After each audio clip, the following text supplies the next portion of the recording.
시청자 여러분 안녕하십니까? 센 경제 매거진의 곽동수입니다. 최근 청라지구에서 분양된 한 아파트가 최고 경쟁률 11대1을 기록했습니다. 이걸 두고 분양시장에도 서서히 봄이 찾아오는 게 아니냐 이런 이야기들이 나오고 있는데요.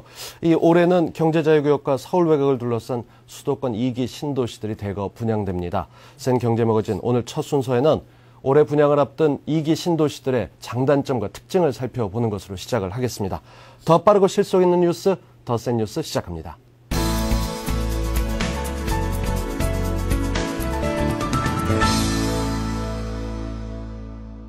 네, 계절이 바뀌면서 분양시장도 봄을 조금씩 느끼고 있습니다. 아마 이 내 집 마련 어떻게 해야 될까 관심 갖고 계신 분들 많으실 텐데요. 오늘 시간 함께 하시면 분명히 도움이 되실 겁니다. 오늘 구체적인 정보 얻기 위해서 서울경제신문 부동산부의 윤홍우 기자와 함께 하겠습니다. 안녕하십니까? 안녕하세요. 네, 이 요즘 사실 올해 초만 해도 부동산 관련해서 침체라는 단어가 지면을 도배하다시피 했었는데 이 서울과 접근성이 떨어진 2기 신도시들은 거의 찬밥 신세였다고 들었습니다. 이 최근 분위기는 조금 바뀌고 있는 건가요?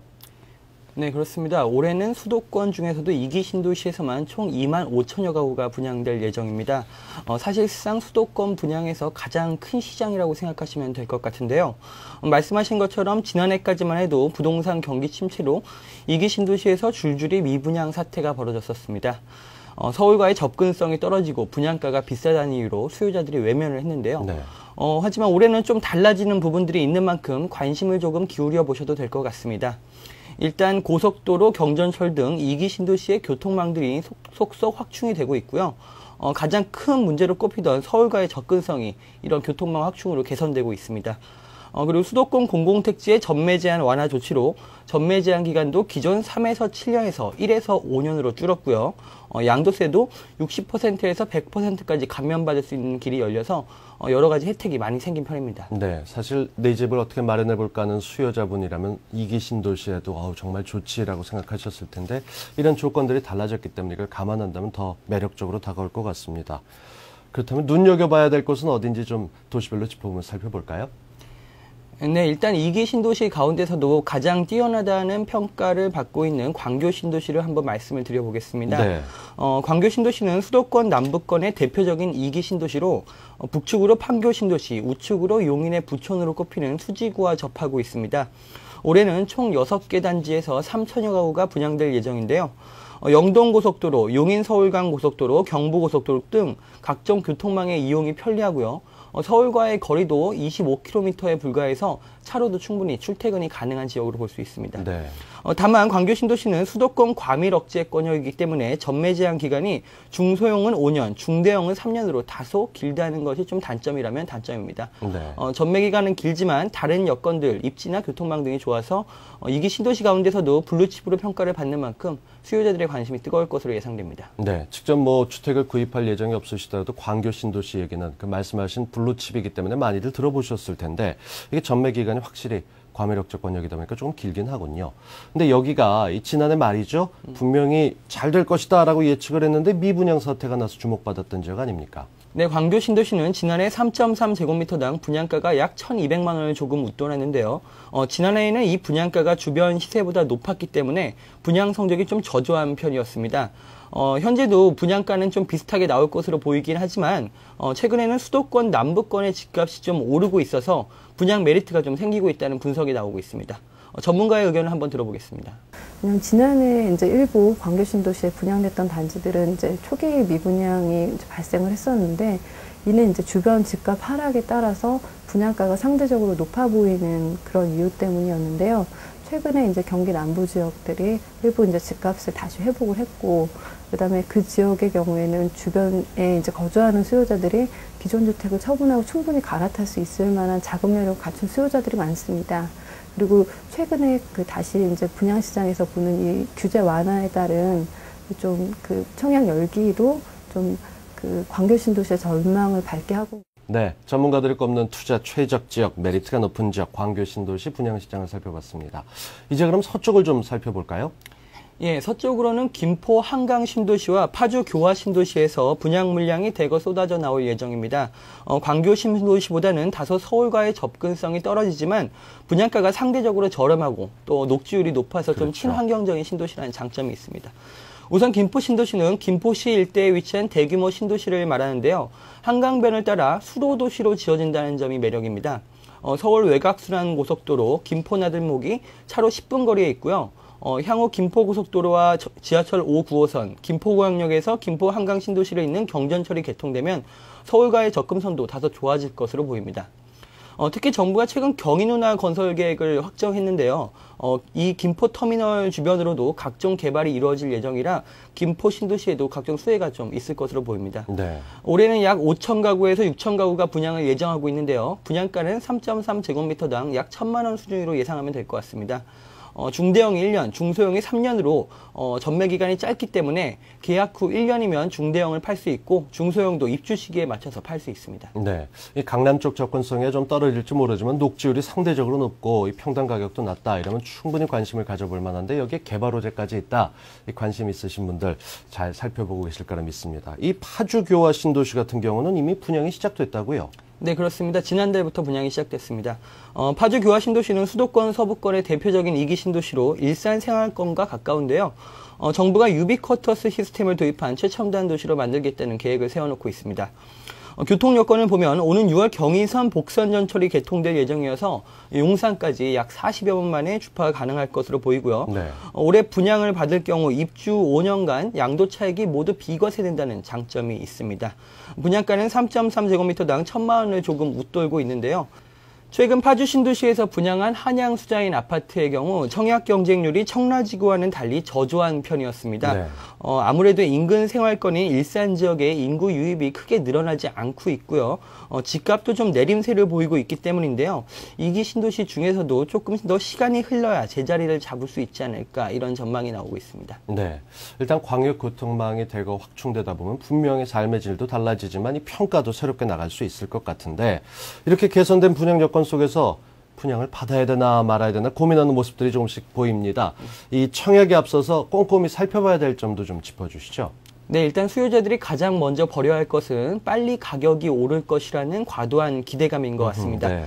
광교, 김포, 파주 등 2기 신도시들이 사실 지금 모두 장밋빛 전망을 내세우며 분양에 돌입하고 있지만 사실 일부 신도시의 개발 계획은 다소 늦춰질 가능성을 배제할 수 없습니다. 실제로 최근에 신도시 중심 상업지, 그러니까 그 입주민들이 이용해야 되는 중심 상업지의 개발이 금융위기로 인해서 계속해서 좀 늦어지고 있는 상황인데요. 네. 결국 이런 점들을 고려해보면 무리하게 대출을 끼고 단기 차익을 노린 투자를 하는 건 위험할 수 있겠고요. 실제 그 도시에 산다 해도 출퇴근이나 생활에 큰 지장이 없는지를 잘 따져보고 실거주의 목적으로 구입하는 것이 바람직할 것 같습니다. 청약 가점별로는 어떤 전략을 세워야 되는지 전문가의 조언을 한번 들어보겠습니다. 본인의 가점이 좀 비교적 낮더라도 단순히 입성이 문제라고 하면 이제 비교적 그 선호도가 낮은 주택형을 집중 공략하신다거나 비인기 블록이라든가 이런 것들을 청약하시면 좋을 것 같고요. 그다음에 가점이 어느 정도 한 50점에서 60점 이상으로 안정권에 들어서 좀 내 집 마련을 하고자 하는 분들은 너무 하향해서 지원하시기보다는 좀 유리한 주택형이라든가 인기 이제 그 단지를 골라서 적극적으로 청약을 하시면 좋을 것 같습니다. 네, 지금 윤 기자 그리고 전문가의 이야기를 들어보셔서 다들 아시겠습니다만은 이 과도한 집값 상승에 대한 기대감이 아니라 실수요 중심으로 준비를 하신다면은 분명히 경기가 조금 흔들리고 불안한 상황이더라도 원하시는 성과 거둘 수 있지 않을까 싶은 생각입니다. 서울경제신문 부동산부의 윤홍우 기자였습니다. 고맙습니다. 감사합니다.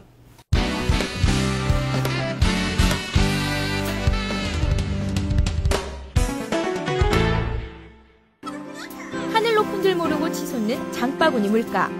월급 봉투는 자꾸 가벼워지고 실직 공포에 떠는 가장들은 느는 가운데 교육비, 생활비는 고공행진. 반토막난 펀드처럼 줄어드는 가정경제의 보탬이 되고자 일자리를 찾아 내조의 여왕으로 거듭나는 여성들이 늘고 있다. 엄마보다 더 멋있는 옷을 만들 거예요. 집에 있는 것보다 직장에 나온 걸 가지고 생기가 있어요. 여성, 주부, 더 이상 취업의 핸디캡이 아니다. 취업의 높은 문턱을 넘어 큰 날개짓을 하고 있는 여성들. 불황에 더욱 빛을 발하며 아줌마 파워를 증명하고 있는 위풍당당 대한민국 주부들을 만나봅니다. 여기저기 다양한 천들이 쌓여있는 좁은 사무실 한켠에서 디자인에 몰두하고 있는 주부 김민정 씨. 불과 1년 전까지만 해도 그녀는 아이 둘을 둔 평범한 주부였다. 하지만 이제는 월 수입 300만 원 이상을 자랑하는 온라인 쇼핑몰 사장이다. 대부분 주부들이 자녀와 집안 살림에 치여 다시 일하기 힘들다고 들었는데 오히려 김민정 주부는 주부였기 때문에 가능했다고 한다. 워낙에 아이 옷 입히는 거를 옛날부터 좋아했는데 엄마들이 이 옷 어디서 샀어요? 저 옷 어디서 샀어요? 이렇게 막 많이들 물어봤거든요. 그래서 그거 답해주다가 어느 날 내가 한번 만들어서 직접 팔아보자 하는 생각이 들었는데 그게 바로 둘째 아이를 임신했을 때 그때였어요. 그래서 아기 나면 더 활동을 못하니까 지금 한번 해보자 해서 옷을 직접 공장에 가서 막 맨발로 뛰어다녔죠. 아무 데도 연고도 없었는데 근데 의외로 반응이 좋아서 지금 이 자리까지 오게 된 거예요. 성공적인 창업으로 이어지는 데는 그녀의 남다른 노력이 있었기 때문이다. 옷의 소재는 물론 디자인 등 모든 것을 엄마 입장에서 꼼꼼하게 신경 썼다. 이거 찍어서 올려주면 되겠다. 쇼핑몰 오픈 전부터 김민정 주부는 아이를 키우는 엄마들 사이에서 꽤나 유명했다. 당시 그녀의 미니홈피 방문자는 하루 평균 1000명이 넘을 정도. 그녀들을 자신의 온라인 쇼핑몰로 연결시키는 데는 발품을 팔고 바느질을 배우는 등 많은 노력이 필요했다. 또한 엄마의 시선에서 세심하게 쓰여진 옷에 대한 안내는 엄마들의 마음을 단숨에 사로잡기에 충분했다. 굉장히 뚝심 있게 일을 하시는 편이고요. 추진력 있고 긍정적이게 일하시는 모습이 동료들이나 아니면 소비자들에게도 그 밝은 기운이 많이 전달돼서 패션 전문가로서 어떻게 어렵게 다가간다기보다 아이들 엄마로서 그 소비자들과 같이 교류할 수 있고 정보를 제공하는 거에서 많은 사랑을 받고 있지 않나라는 생각이 들어요. 절반 이상이 실패한다는 온라인 쇼핑몰의 창업 성공은 물론 최근 남대문에 오프라인 매장까지 열며 또 다른 도전에 나선 김민정 주부. 창업을 생각하는 주부들에게 선배로서 이렇게 조언한다. 저 나름대로 너무 상업적으로 가다 보면 오래 못 갈 것 같다는 생각이 있거든요. 그래서 정말로 저희 아이들을 입히기 위한 옷만 만들어요. 그럼 엄마들이 가장 예민한 사람 같거든요. 그래서 그걸 다 알아요. 좋은 원단 쓰고 좋은 바느질 하면 엄마들이 다 알아요. 조금 더 비싸게 팔 수 있어도 제가 자신 있게 만들었기 때문에 자신감 때문에 조금 더 다른 옷보다 비쌀지언정 엄마들은 그걸 다 구매해 주세요. 그리고 앞으로 계속 저희 옷을 구매해 주시는 매니아층이 형성되고 그게 제 성공 비결인 것 같아요. 우연한 기회를 창업으로 연결한 김민정 주부와 같은 경우가 있는가 하면 남모르게 해왔던 봉사활동이 취업의 기회와 연결되는 경우도 있다. 수자원공사에서 전국 600명에 달하는 주부사원 모집에 합격해 오늘 첫 출근에 나선 양혜정 씨. 양혜정 씨가 뽑힌 K-워터 주부사원 선발은 수자원공사의 수도사업장 인근 주민 중 주부 그리고 자녀가 많고 무엇보다도 자발적으로 봉사를 꾸준히 해왔던 사람들이 그 대상이다. 결국 사회활동이 취업으로 이어진 셈. 동네 분뇨에서 가끔씩 노인들이 계시는 요양원 같은데 목욕봉사나 밥봉사 정도로만 활동을 했었는데 여기서 우연찮게 이렇게 소속감을 가지고 봉사를 할 수 있게 돼서 더 기뻐요. 이렇게 큰 책임감이라든지 그런 거는 사실 못 느꼈었거든요. 근데 이게 어떤 주부사원으로서 책임감도 느껴지고 좀 잘해야 되겠다는 생각이 드네요. 안녕하세요. 안녕하세요. 노인 돌보는 일에 주부들만큼 실력을 발휘할 수 있는 사람들이 또 있을까? 따뜻한 주부들 손길에 어르신들도 마음이 놓이는 것은 물론 주부들도 신바람이 난다. 평소 자원봉사 활동을 열심히 하고 지역사회에서 역할을 수행했던 그 주부들이 6개월 기간 동안 안정적인 일자리를 가짐으로써 주부들에게는 또 소득의 기쁨이 되고 또 지역사회 사각지대에 놓여있는 어르신들과 어려운 가정들에게는 보살핌의 기회를 줄 수 있는 좋은 시간이 될 것 같습니다. 취업을 위한 철저한 사전 준비로 기회를 만들어내는 경우도 있다.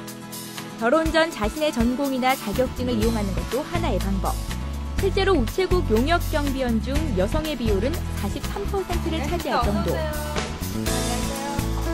2011년까지 매년 100명씩을 충원할 계획이라고 하니 자격만 갖춘다면 주부 재취업을 위해 이보다 더 좋은 곳도 없을 터.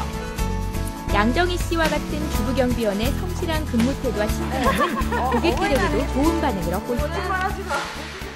여자 경비원 처음 보는데 그냥 이웃집 아줌마처럼 친근해서 좋았어요. 말씀도 안 드렸는데 직접 와서 이렇게 자상하게 해주셔서 더 섬세하신 것 같아요. 주부 경비원이 계셔서 생소했는데 너무 친절하시고 참 좋은 것 같아요. 남자도 좋지만 여자분이 더 좋은 것 같아요. 편안해서 좋아요, 아주. 더 섬세하고 그리고 그 남자들과 비교했을 때 전혀 뒤떨어지지 않고요. 아주 믿음이 갑니다. 아이들이 커가면서 학원비라도 벌었으면 하고 시작한 일이지만 취업 후 그녀는 새로운 인생을 사는 기분이다. 일과 가정을 병행하는 것이 쉽지만은 않지만 일을 함으로써 얻는 성취감에 하루하루가 행복하다는 그녀. 네, 요즘 다들 어렵다 하는데 제가 일할 수 있는 장소가 있다는 게 좋고요. 제가 또 벌어서 애들한테 엄마가 버는 거라고 하면서 얘기하면서 쓸 수 있는 그런 뿌듯함이 좋아요. 취업 후 무엇보다 자신의 이름으로 된 월급 통장을 받을 때가 가장 뿌듯하다는 양정희 씨. 하지만 그녀 역시 결혼 후 한동안은 일을 하지 않았던 터라 취업이 쉽지만은 않았다. 기회가 오길 기다리며 오랜 기간 준비했던 것이 도움이 됐다고 한다. 그런데 취업을 했다고 해서 쉬운 것은 아니었다. 경비 전문 용역회사에서 훈련받는 것을 기본으로 취업 관련 다양한 교육을 받고 정보를 수집하며 공부했다. 요새는 정보가 많으니까 인터넷 들어보면 여러 가지 정보가 많이 있어요. 그런 기회에 나왔을 때 딱 기회가 나졌을 때 그 잡을 수 있도록 준비를 조금씩 해두시면 좋으실 것 같고요. 저는 뭐 특별한 준비는 없었지만 할 수 있다는 자신감으로서 무조건 뛰어들었던 게 좋은 기회였던 것 같습니다. 끊임없는 도전과 노력을 아끼지 않는 아줌마 특유의 정신으로 가정은 물론 일에서도 당당하게 성공한 주부들. 에너지 넘치는 아줌마 파워야말로 세계적인 경기 불황으로 꽁꽁 얼어붙은 사회, 경제와 가정에 따뜻한 봄날을 가져오는 원동력이 되지 않을까? 아줌마들이여, 대한민국 경제를 살려라. 두드리는 자에게 길이 있다라는 옛말이 딱 들어맞는 그런 사례인 것 같습니다. 이 남의 얘기 아니죠. 불황일수록 열심히 찾아보면 방법이 있고 길이 있습니다. 그동안 몰라서 놓쳤던 주부들을 위한 취업과 창업에 대한 정보까지 모아봤습니다. 계속해서 함께 보시죠. 일자리를 원하지만 방법을 모른다고요? 취업을 원하는 주부들이 원하는 것이라면 어디든지 달려가 주부들의 취업을 도와주는 버스가 있다. 34인승 규모의 버스에 직업 상담사, 취업 설계사가 탑승한 버스의 내부는 카페를 연상케 하는 편안한 분위기에 무선 인터넷 등 첨단 시설까지 갖췄다. 이곳에서는 취업을 위한 모든 서비스를 원스톱으로 제공받을 수 있다. 네, 찾아가는 여성 취업 상담 일자리 부르릉 서비스는요, 많은 주부님들, 여성분들이 취업을 하고 싶어도 취업을 어떻게 해야 되는지에 대한 일자리 정보 제공에 대해서 좀 많이 모르시는 분이 많으세요. 그래서 그런 분들을 위해서 여성 유동 인구가 많은 아파트 단지나 대형 마트를 중심으로 해서 저희가 직접 버스로 찾아가서 그분들에게 취업 정보와 취업을 위한 교육 프로그램 정보를 안내해드리고 있습니다. 실제로 지나던 길에 우연히 버스를 발견, 상담을 받으러 오는 주부가 있는가 하면 아이 때문에 일은 시작하고 싶지만 시도조차 하지 못했던 많은 주부들이 상담의 기회를 얻으려 찾아오면서 일자리 부르릉 버스는 성공을 얻고 있다. 운동 다니는 길에 이 차량 버스가 있어서 제 취업에도 관심이 있고 평생 교육에 대해서 한번 생각해 볼 때 같아서 들어와 봤습니다. 이런 자리가 있다는 게 참 다행스럽고요. 요즘같이 취업하기 어려운데 혹시나 될라나 싶은 생각도 있는데 그래도 일단은 등록을 해놨고 연락을 주신다고 하니까 참 반갑네요.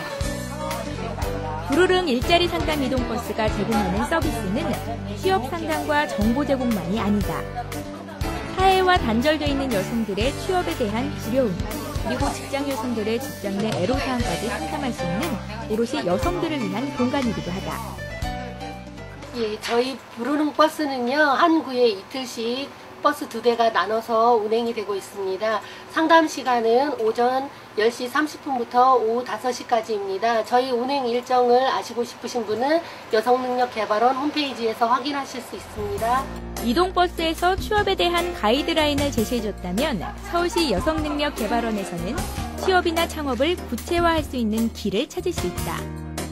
컴퓨터, 패션, 뷰티 등 60여 개 분야에 걸친 다양한 교육 프로그램이 마련되어 있는데 3개월에 10만 원 안팎의 저렴한 수업료만으로 원하는 교육을 제공받을 수 있다. 서울에 거주하는 여성이면 누구나 신청이 가능하다. 저희는 취업앤 경력개발 교육이라고 해서 지금 현재 68개 과정에 1,600명 정도가 수강하고 계시고요. 이 이외에도 올해부터는 유망직종 프로그램이나 장롱 자격증 되살리기라는 프로그램으로 해서 여성분들 조금 더 전문적인 재취업이 가능할 수 있도록 지원하고 있습니다. 제빵 수업이 한창인 교실. 단순한 취미가 아니라 창업이나 취업을 위한 전문적인 코스다 보니 모두들 재료를 다루는 손길이나 눈빛이 진지하다. 가정에서 한 번쯤은 만들어봤을 베이커리 과정이라고 우습게 봤다가는 큰 코 다치기 십상. 상품성을 고려한 그야말로 전문적인 과정으로 이 프로그램을 수료하고 나면 실력만큼은 보장된다고 볼 수 있다. 내가 이걸 과연 잘할 수 있을까 그런 생각이 좀 들었는데요. 막상 해보고 나니까 자신감도 생기고 나도 이런 걸 할 수 있구나. 욕심이 지금은 많이 나는 상황이죠. 그래서 열심히 하고 있습니다. 일단 이게 손으로 작업을 하고 연습을 계속 하는 거라서 하면 할수록 이제 실력도 늘고 모양도 계속 예쁘게 나오는 것 같아서 점점 더 이제 창업에 가까워지는 것 같아서 기분이 좋습니다. 짧게는 3개월, 길게는 1년 이상의 교육 과정을 거치게 된다. 그런데 그것이 끝이 아니다. 창업이나 취업에 필요한 정보는 물론 일자리까지도 여성능력개발원을 통해 연결받을 수 있다. 끊임없이 노력하고 준비하는 사람에게는 아무리 높은 취업의 문턱도 예외일 수밖에 없지 않겠는가? 교육을 받으시게 되면은 교육 받으실 때부터 여성분들이 어떤 구직 활동을 하실 때 조금 필요한 기술이나 아니면은 실질적인 방법들에 대해서 특강이나 아니면 직접 그 개인 지도를 해서 지원해드리고 있고요. 또한 취업 지원실을 운영하고 있어요. 그래서 여기서는 수강생분들이 직접 구직 신청을 하게 되시면 저희가 업체의 알선 그리고 취업까지 계속 지원해드리고 있습니다. 주부라는 경력을 무기 삼아 자신만의 캐리어를 쌓고 있는 여성들. 목표를 갖고 도전하라고 외치는 취업과 창업에 성공한 주부들의 성공 공식을 마음속에 새기는 것과 함께 서울시 여성능력개발원, 노동부 등 주부들의 취업을 돕는 주부들만을 위한 열린 취업의 창구, 취업의 기회에 늘 관심을 활짝 열어두도록 하자. 알찬 정보들을 놓치지 않는 센스, 역시 중요하다는 것을 잊지 말자.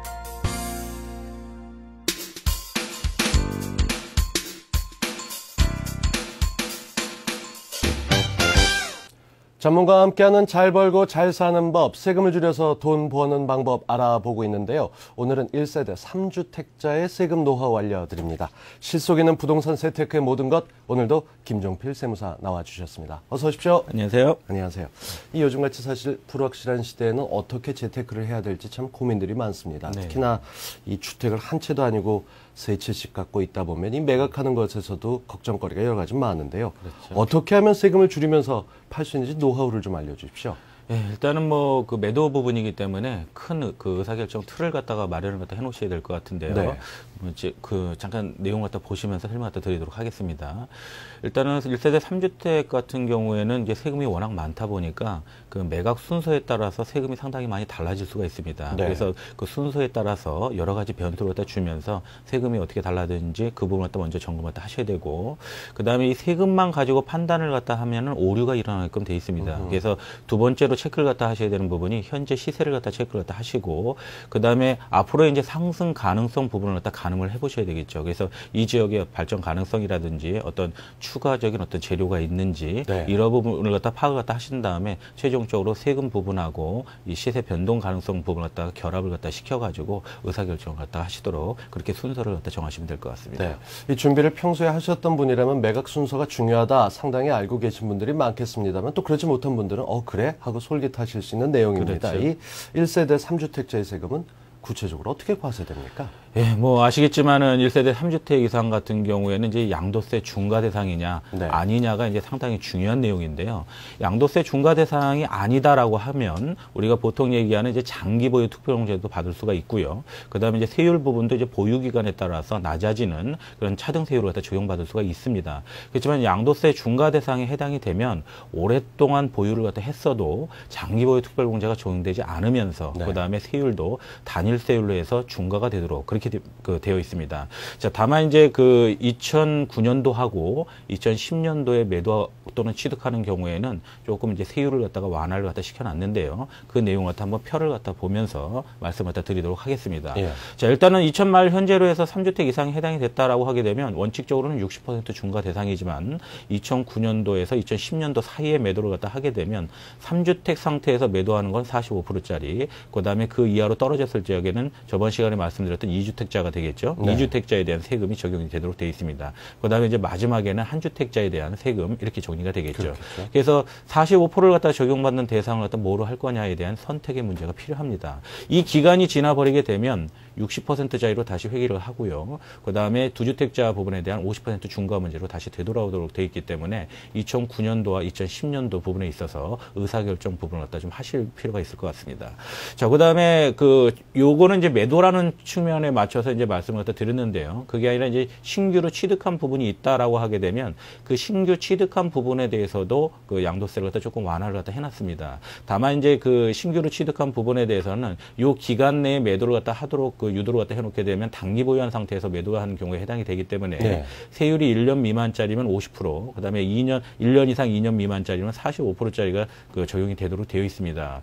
자, 그렇지만은 이렇게 하게 되면 세금이 많기 때문에 이 부분에 대해서는 2년 이상으로 가서 그 매도할 수 있게끔 열어놨는데요. 그 얘기는 무슨 얘기인가 하면 그 유예 기간이 끝나고 한시적 유예 기간이 끝나고 2011년 1월 1일 이후로 넘어간다고 하더라도 요 기간 내에 취득한 부분에 대해서는 그 완화된 세율인 45%짜리로 계속해서 적용받을 수 있게끔 그렇게 이제 그 만들어 놨습니다. 물론 그 신규 취득분이 아니라 다른 걸 매도할 적에는 양도세 중과 세율인 60%, 2주택일 때는 50%짜리를 적용받도록 되어 있는 것이고요. 네.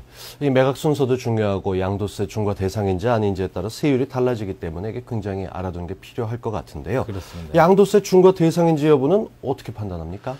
자, 일단은 그 1세대 2주택자하고 이제 기본적인 틀은 같습니다. 네. 그래서 제일 먼저 주택수가 진짜로 중과대상 주택수에 해당되는지를 갖다 체크를 갖다 하셔야 됩니다. 이 얘기는 뭐 저번 시간에도 말씀드렸다시피 주택수에서 제외되는 게 있느냐 여부를 갖다 체크를 갖다 하시라는 얘기가 되겠죠. 자, 그렇게 판단을 갖다 했는데 만약에 주택수에 해당되지 않는다라고 하게 되면 중과대상에서 제외가 되는 것이고, 자, 중과대상 주택수에 해당이 됐다라고 하게 되면 두 번째로 체크하셔야 될 게 그 물건 팔 적에 당해 물건을 갖다 팔 적에 중과에서 제외되도록 배려하고 있는 대상에 해당이 되는지 네. 두 번째로 그 부분을 갖다 체크를 갖다 하셔야 됩니다. 자, 그래서 그 부분을 이제 진행할 때 할 적에 제일 먼저 그 판단하시는 게 이제 주택수 판단이 될 텐데요. 그 부분을 갖다 좀 1세대 2주택자하고 비교를 갖다 해서 말씀을 갖다 드리도록 하겠습니다. 자, 1세대 2주택자하고 1세대 3주택 중과 부분에 있어서 주택수 판단에 있어서 차이점은 지방광역시 쪽만 차이가 날 뿐 네. 다른 부분은 동일하게 적용이 됩니다. 자, 그래서 수도권이라고 하는 서울, 인천, 경기는 주택수에서 제외되는 그 부분은 군읍면 지역에 소재하면서 기준시가 3억 원 이하 주택, 2주택자에서 빼줬다시피 3주택 부분은 판단에 있어서도 빼주도록 되어 있고요. 그다음에 지방광역시 말고 바로 세 번째로 넘어가서 그 수도권과 지방광역시 외의 지역에 있다라고 하게 되면 기준시가 3억 이하 주택만 빼주고 초과 주택은 들어오도록 그렇게 이제 규정이 되어 있죠. 다만 이제 지방광역시에 있는 부분은 1세대 2주택 중과 규정 따질 적에 주택수 판단함에 있어서 기준시가 3억 원 이하 주택은 그 빼주는 부분이었었는데요. 네. 3주택 중과 규정 판단을 다 할 적에는 군읍면 지역에 소재한 부분만 기준시가 3억 원 이하일 때 그 빼주도록 되어 있습니다. 그래서 2주택 중과 규정 따질 때의 그 부분과 3주택 중과 부분 따질 때 그 주택수 판단 기준은 그 다른 부분은 다 같지만 지방 광역시에 있어만은 좀 차이가 난다. 네. 이 부분을 갖다 좀 기억해 주실 필요가 있을 것 같습니다. 예. 자, 이 종류가 사실 여러 가지가 많은 것 같은데 이 그 1세대 3주택 중과 제외 대상 주택들도 좀 소개를 해주시죠. 예, 그 부분은 뭐 구체적인 열거로 되어 있기 때문에 그 열거 부분을 갖다 좀 보면서 말씀을 갖다 드리도록 하겠습니다. 일단 기본적으로 주택수 판단할 적에 그 빼주던 그 부분은 당연히 중과에서 제외를 갖다 하도록 되어 있고요. 두 번째로 장기 임대주택이라든지 그다음에 뭐 기존 사업자 중에 이제 양도세 감면 대상 임대주택이 있는데 그 감면 대상 장기 임대주택에 해당이 된다든지 장기 사원용 주택, 그다음에 일반적으로 많이 해당될 수 있는 게 이제 다섯 번째 감면 대상 신축 주택. 그러니까 일정 기간 내에 이제 그 분양을 갖다 받은 그런 주택에 해당이 되는 경우 중과에서 제외를 갖다 하도록 되어 있습니다. 또한 그 문화재 주택은 뭐 그렇게 많지는 않기 때문에 예. 상속주택 부분도 그렇게 그 중과에서 제외를 갖다 하도록 되어 있는 부분들이 있고요. 그 외에 우리가 이제 주목할 만한 부분은 이제 소형주택이라고 하는 부분. 이 부분은 이제 2주택일 때 소형주택하고는 좀 다릅니다. 그래서 그 주의를 갖다 하셔야 되고. 자, 그 다음에 마지막으로 11번도 반드시 기억을 갖다 해주셔야 되는 부분인데 이 부분은 뭔가 하면 지금 앞에서 열거했던 1번에서 10번 중에서 10번을 제외한 나머지 1번에서 9번까지 열거된 주택 외에 한 채만 소유한 경우에는 그 한 채를 먼저 매도할 때에도 중과를 갖다 하지 않도록 그렇게 배려를 갖다 해주고 있기 때문에 네. 이 부분도 반드시 기억 갖다 해주셔야 됩니다. 예. 이 매각 순서에 따라 세금이 달라진다. 이 양도세 중과 제외 대상도 확인한 후에 그다음에 순서를 따져봐야 될 텐데요. 이 구체적인 사례를 좀 들어 설명해 주시면 이해가 좀 쉽지 않을까 싶습니다. 예, 한번 사례를 갖다 들어서 설명 갖다 드리도록 하겠습니다. 일단은 그 A라는 주택, B라는 주택, C라는 주택이 이제 서울에 있다라고 가정을 갖다 했을 적에 기본적으로 판단을 갖다 해보게 되면 서울은 뭐 주택세에서 제외해 주는 부분이 없기 때문에 1세대 3주택 중과 대상에 기본적으로 해당이 되죠. 네. 그다음에 이제 중과 제외 대상에 열거가 되어 있지 않다라고 한다면 그 매각을 갖다 했을 적에 3주택에 대한 중과 문제에 바로 해당이 되도록 되어 있습니다. 다만 A, B, C의 순서로 매각을 했을 때하고 B, A, C 라는 순서로 매각을 했을 때하고 세금이 달라질 수가 있기 때문에 이 사례를 통해서 그 부분을 이해를 하실 필요가 있을 것 같습니다. C라는 부분은 뭐 맨 마지막에 3년에 2년 거주 비과세로 처리할 수 있다는 가정을 하고 이 사례를 갖다 말씀드리도록 하겠습니다. 자, 그러면은 A, B, C 순서로 매각했을 때를 먼저 살펴보도록 하죠. 자, 차익이 3억 원 정도 되는 그 주택을 갖다 먼저 매각하게 되면 3주택에 대한 45% 중과세율이 적용이 되겠죠. 자, 그렇게 했을 때 주민세까지 토탈 해가지고 계산을 갖다 해보게 되면 1억 3,254만 원 정도의 세금을 갖다가 부담을 갖다 하셔야 됩니다. 네.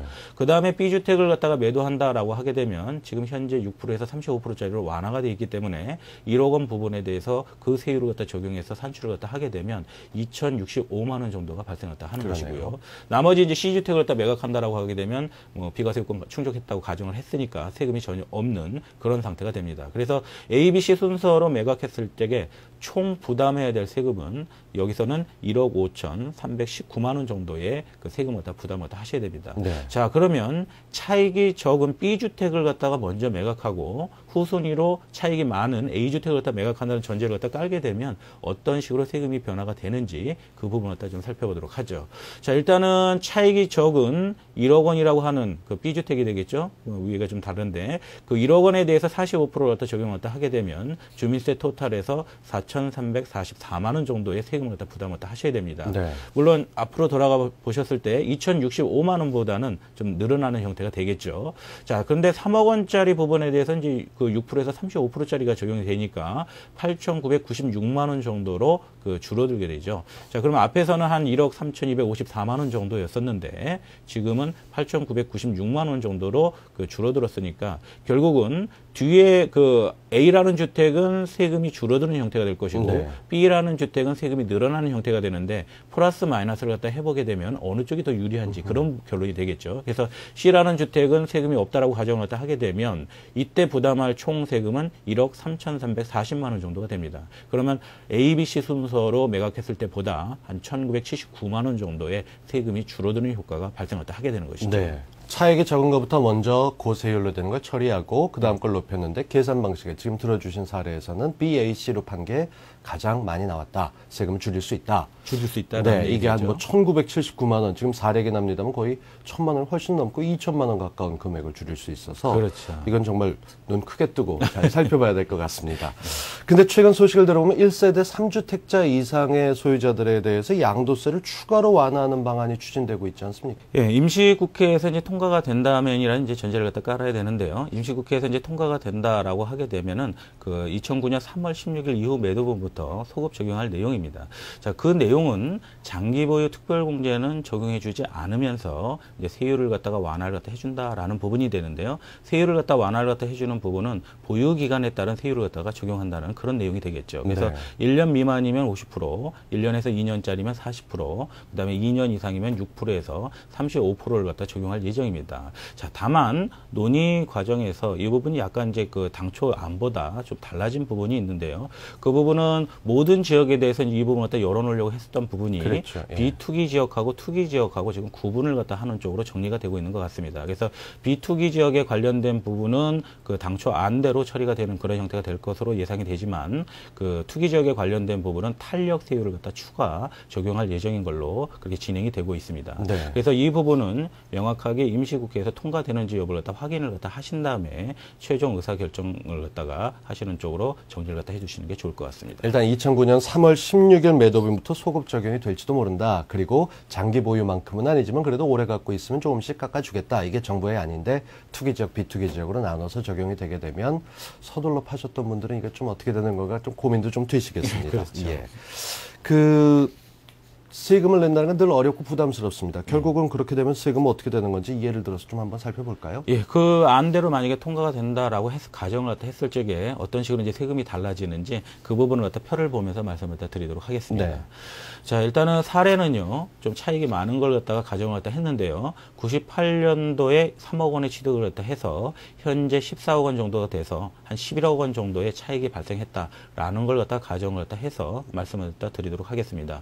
자, 일단 표 중에서 가운데 내용이 현재 진행되고 있는 방식이 되겠죠. 그래서 45% 세율로 해서 세금을 갖다 매기고 그다음에 장기보유 특별공제는 안 해주는 그런 방식으로 계산을 갖다 했을 적에 양도세하고 주민세 합계를 갖다 내보게 되면 한 4억 8,890만 원 정도, 그럼 거의 한 5억에 그러네요. 가까운 네. 그 돈을 갖다 부담을 갖다 하셔야 됩니다. 자, 근데 안대로 비투기 지역에 관련된 부분이 정리가 된다라고 하게 되면 토탈 세금이 한 3억 6,600 정도로 네. 한 1억 2,200 정도가 줄어들게 되는 예. 형태가 되겠죠. 자, 그다음에 강남 3구라고 얘기하는 투기 지역으로 묶여져 있는 지역은 이제 그 지역인데요. 거기에는 탄력세율 한 10% 정도를 갖다가 이제 예정을 다 하고 있으니까 그걸 갖다 적용해 본다라고 하게 되면 뭐 4억 7,490만 원 정도. 그러면은 지금 현재보다 그렇게 크게 줄어들지는 않는 형식이 될 것이고 비투기 지역에 있다라고 하게 되면 그 부분은 지금보다는 좀 많이 줄어드는 그런 형식이 될 것이다라는 것을 예측할 수가 있습니다. 네. 자, 김종필 세무사와 저희가 지금 3주째 집을 매매하면서 여러 가지 알아둬야 될 정말 유용한 절세 상식들을 알아보고 있습니다. 이 다음 시간이 마지막 시간인데 어떤 내용이 기다리고 있습니까? 예. 다음 시간에는 이제 그 특별한 혜택을 갖다 좀 활용을 갖다 해서 그 세금을 갖다 줄일 수 있는 여러 가지 방안을 갖다가 좀 살펴보도록 하겠습니다. 네. 특별한 혜택 하니까 벌써부터 기대가 됩니다. 다음 시간도 기대해 주시고요. 지금까지 김종필 세무사였습니다. 고맙습니다. 감사합니다.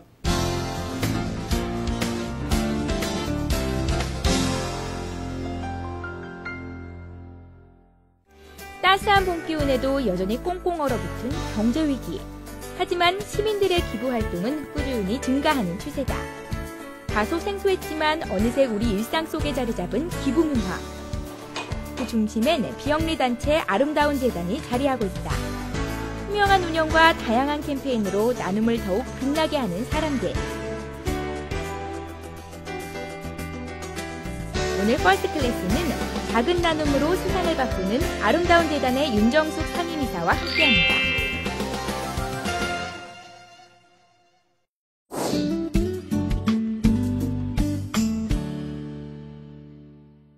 대학교 1학년 때부터 야학을 했습니다. 봉천동에서 수학교사를 했는데요. 그때 학생들이 19, 20 나랑 이제 비슷한 또래의 학생들이면서 또 공장에서 일하는 여성들이었는데요. 철야하고 야근을 밥 먹듯이 하는데도 생활이 너무 고달프고 힘들었게 이제 하는 걸 봤습니다. 그러면서 저렇게 열심히 일해도 왜 먹고 사는 것조차 힘들어야 할까? 나는 이렇게 부모 덕에 대학 다니는데 이런 이제 고민을 시작했습니다. 그래서 조금 더 세상이 좀 정의로울 수는 없을까? 그리고 열심히 일하는 사람들이 적어도 먹고 사는 문제 그리고 하고 싶은 공부는 가난해도 할 수 있는 세상은 어려운 것일까, 뭐 이런 고민을 많이 했습니다. 그러면서 비영리 활동을 통해서 내가 갖고 있는 꿈을 펼칠 수 있었으면 좋겠다, 그런 생각을 했었습니다. 아름다운 재단에는 매일같이 감동스러운 얘기를 가져오시는 분들이 많습니다. 그러니까, 근데 그 중에서도 소개를 하라면 저희가 하는 사업 중에 전기세를 못 내는 분들의 전기세 지원을 하는 사업이 있습니다. 벌써 이제 한 5년째 하고 있는데요. 저희가 처음에 이 사업을 시작했을 때 저희한테 전기세를 지원받았던 분이 계십니다. 마장동에서 축산 가게를 하시는 분인데요. 그분이 장사도 안 되고 또 전기세도 못 낼 만큼 굉장히 절망스러운 상황이었는데요. 저희가 전기세 240만 원을 지원해 준 적이 있습니다. 근데 그 지원금을 받고 정말 큰 용기를 얻어서 다시 재기를 하실 수 있었습니다. 그래서 그분이 몇 달 전에 찾아오셔서 저희한테 너무 늦어서 미안하다. 그리고 아름다운 재단의 지원이 다시 시작할 수 있는 꿈과 힘을 줬다. 그러면서 이제 나도 기부자가 되고 싶다. 그래서 저희한테 수혜자였다가 기부자로 되었던 그런 사연이 있습니다. 사실 그럴 때는 정말 우리 사회에서 영원한 기부자, 또 영원한 또 도움을 받는 사람이 있는 건 아니다. 언젠간 도움받는 사람이 도와줄 수도 있고 또 기부자가 될 수도 있는 그런 희망이랄까요? 이런 걸 보고 굉장히 이런 일을 하는 저희들로서는 큰 격려가 되었습니다.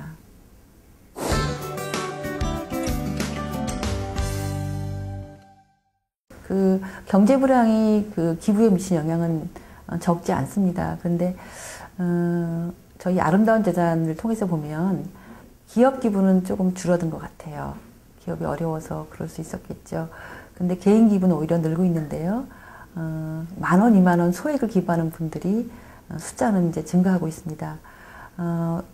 왜 그럴까 이제 생각을 해보면 대부분 그분들은 살면서 한두 번씩 굉장히 어려운 경험을 했던 분들이고요. 그리고 자신이 어려울 때 누군가로부터 도움을 받아서 다시 시작할 수 있는 힘과 꿈을 이제 가졌던 분들이신 것 같아요. 그래서 아주 십실반으로 작은 것이지만 이것이 누군가에게 희망이 된다면 바로 그것이 줌으로써 받는다는 그런 기쁨을 느낄 수 있는 것이다 라는 생각을 하는 건 아닐까 생각이 들고요. 실제로 그렇게 작은 기부액을 하시는 분들이 는다는 것은 어쩌면 우리 사회에 정말 희망은 여전히 계속되고 있다. 경제는 어려워도, 그리고 사람들 간에 서로 꿈을 주는 것, 연대하는 것이 얼마나 아름다운 일인가, 이런 것들을 그냥 생활 속에서 이분들이 실천하고 있다는 생각이 좀 듭니다. 투명성과 공익성은 아름다운 재단의 가장 중요하고 또 가장 지켜져야 될 원칙으로 삼고 있습니다. 우선 투명성을 위해서는 저희가 2년에 한 번씩 전문 회계법인의 회계 컨설팅을 받고 컨설팅대로 다시 우리 회계 재정 체계를 다시 만들어내고 수정을 하고 있습니다. 그리고 올해부터 회계감사를 하고 있는 거고요. 그리고 창립 때부터 매월 이런 단위까지 우리의 모금과 배분 현황을 우리 웹사이트에 올려서 누구든지 볼 수 있도록 공개하고 있습니다. 그래서 재정을 공개하는 원칙, 그리고 내부의 전문가의 컨설팅을 통해서 회계를 계속 체계를 잡아가는 것이 중요한 원칙이고요. 또 임직원들, 그러니까 재단에서 일하는 모든 사람들에게 해당이 되는 윤리 헌장이 있습니다. 윤리 헌장에는 윤리적이고 또 공동체적인 가치를 일 속에서 늘 관철을 시켜야 한다고 하는 우리들의 다짐이기도 하고요. 그래서 일의 문화 속에서, 문화로, 그리고 재정 시스템을 통해서 또 공개 원칙을 통해서 투명성을 저희가 지켜나가고 있고요.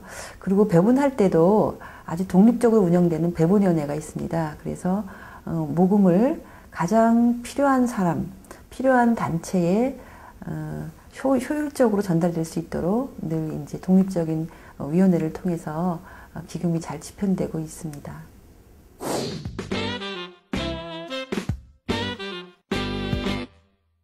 한 2가지 정도 있는 것 같아요. 우선은 기부에 대한 사람들의 인식이 좀 바뀌어야 될 것 같고요. 그리고 제도적으로 개선될 점도 있습니다. 우선 사람들은 기부 그러면 내가 돈 번 다음에 하는 일, 그리고 부자들이 하는 일로 생각을 하고 있는 것 같아요. 근데 사실은 나눔이라는 것이 지갑을 열기 전에 마음을 여는 것이다라는 말이 있는 것처럼 사실은 누군가에게 손을 내밀 수 있는 그 마음만 갖고 있으면 시간이든 돈이든 재능이든 누군가하고 나눌 수 있다는 그런 그 쉽고 아름다운 일이 기부다라는 생각을 갖는 게 필요한 것 같고요. 그리고 또 하나는 제도적인 보완인데요. 세법 등 그 제도적 개선이 필요합니다. 특히 이제 소득공제 한도 같은 경우는 이제 정부에서도 전향적으로 개선할 필요가 있을 것 같습니다.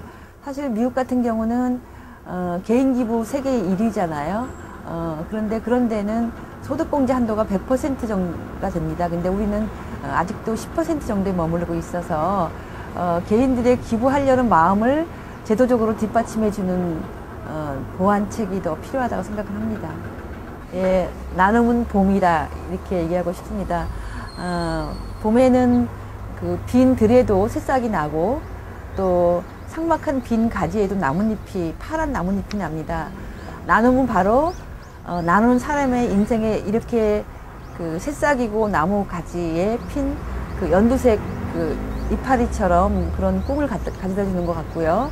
그리고 새로 시작하는 봄처럼 나누는 사람이 많을수록 우리 사회에도 굉장히 새로 시작하고 꿈을 갖고 그리고 푸른 그 싹처럼 그런 새로운 그 기운, 새로운 가치 이런 것으로 그 한 사회를 좀 변화를 시키는 그럴 수 있는 힘을 가진 게 나눔인 것 같습니다. 그래서 나눔은 봄이다 이렇게 정의하고 싶습니다.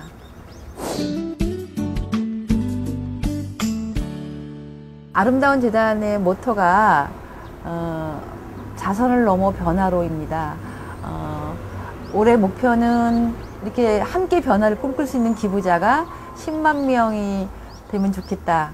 10만 명이 목표가 되면 좋겠다 생각이 됩니다. 그래서 10만 명의 그 기부자들이 이웃으로서 이웃을 서로 돌보고 책임져주는 그래서 새로운 미래를 꿈꾸는 함께 꿈꾸는 사람들이 되는 것 그것이 저의 목표입니다.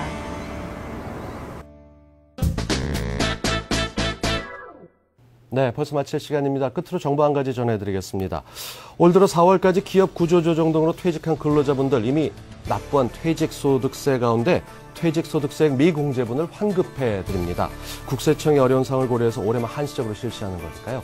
해당되시는 분들은 놓치지 말고 꼭 환급받아 가시기 바랍니다. 센 경제 매거진 오늘 준비된 내용 여기까지입니다. 함께해 주신 시청자 여러분 고맙습니다.